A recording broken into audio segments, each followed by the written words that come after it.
দলের হুকুম যদি না মানেন, দলের পরামর্শ যদি না শোনেন, আল্লাহর কসম দল করেন না। চামচামি করলে অন্যখানে করেন, বিএনপিতে না। আপনাদের আচরণে আমি রাজনীতি দেখি নাই, কিছু ব্যক্তির প্রতি চামচামি দেখেছি। আমরা আজকে বাংলাদেশের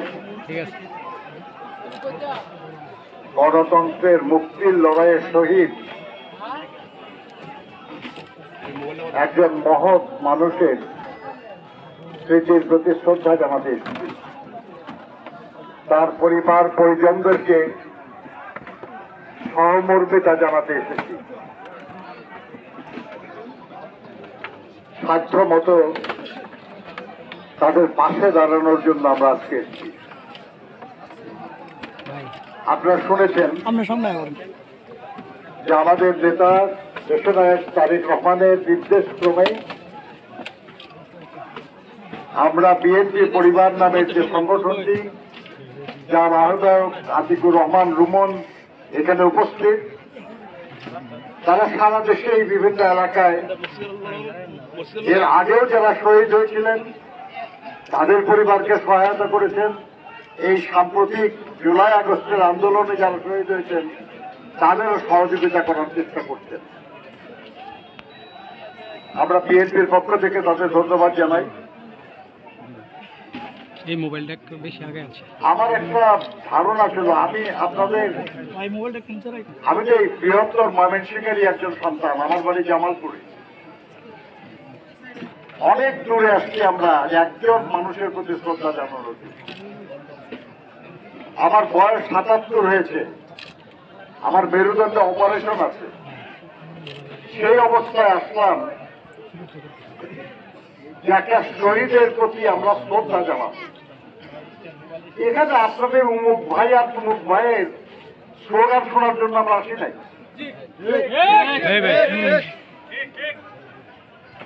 এবং বারবার বলার পরেও আপনাদের এই আচরণ যারা করেছেন, আমি বিএনপির একজন কর্মী হিসেবে লজ্জিত। আমি শহীদ জিয়ার সঙ্গে কাজ করেছি, আমি বেগম খালেদা জিয়ার সঙ্গে কাজ করেছি, আমি দেশনায়ক তারেক রহমানের সঙ্গে কাজ করছি। দলের হুকুম যদি না মানেন, দলের পরামর্শ যদি না শোনেন, আল্লাহর কসম দল করেন না। চামচামি করলে অন্যখানে করেন, বিএনপিতে না। আপনাদের আচরণে আমি রাজনীতি দেখি নাই, কিছু ব্যক্তির প্রতি চামচামি দেখেছি। আল্লাহ এটা বন্ধ করেন, দলের খুব ক্ষতি হয়ে যাচ্ছে।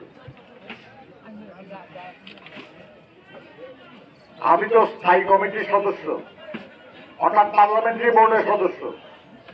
নমিনেশন যারা দেয় সেই কমিটির সদস্য। তো আপনারা ইভেন্ট করতেছেন, বুঝতে পারতেছেন না যে নিজেরই ক্ষতি করতেছেন। আপনি যাকে ভালোবাসেন তার ক্ষতি করতেছেন, বুঝতেছেন? বন্ধ করেন এসব। আর আজকের এই দিন বিশেষ করে, যেদিন একজন শহীদের প্রতি আমরা শ্রদ্ধা জানাতে আসছি, সেখানে আজকে সবচেয়ে গুরুত্বপূর্ণ তো ওই শহীদ। আজকে সবচেয়ে গুরুত্বপূর্ণ ওই শহীদের পরিবার।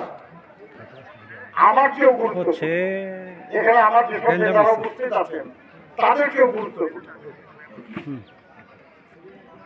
তো তাদের প্রতি শ্রদ্ধা না জানায় আপনারা আপনাদের নেতাদের শ্রদ্ধা জানানোর জন্য ধাক্কাধাক্কি করবেন, হুলস্থুল করবেন, মানে আছে কিছু? এই যে আমার মিডিয়ার বন্ধুরা আছেন, অনেকে হয়তো ছবিটিও তুলে ফেলেছেন। খুব ভালো হবে, সুনাম হবে। ধোমাওনার এই এলাকার লোকজনের খুব সুনাম হবে, যেখানে যারা নেতৃত্ব করেন তাদের সুনাম হবে। কেন করলেন তা? রাজনীতি বুঝেন না, আর যদি না বুঝেন তাহলে করেন কেন?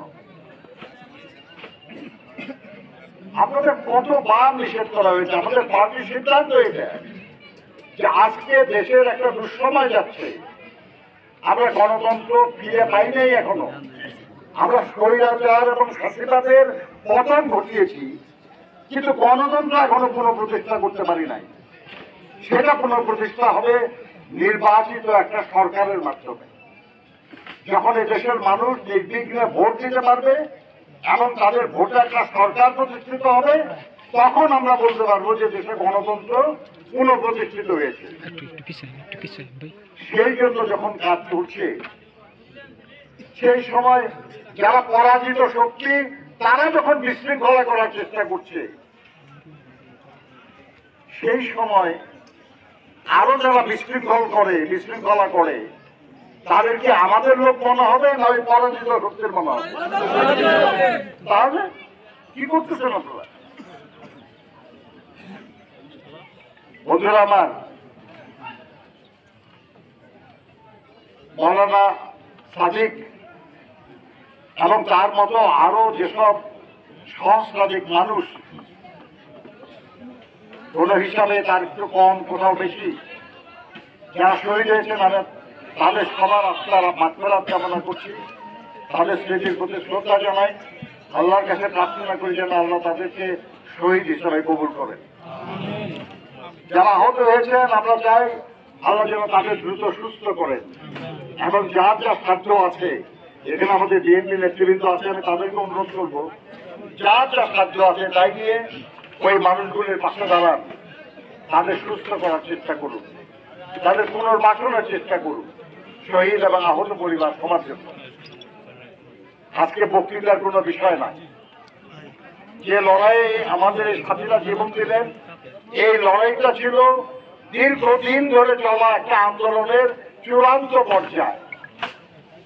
আমরা গত 16 বছর ধরে এই লড়াইটা করে চলেছি। আমাদের হাজারের বেশি মানুষ খুন হয়েছে, আমাদের 700-এর বেশি নেতা কর্মী গুম হয়েছে।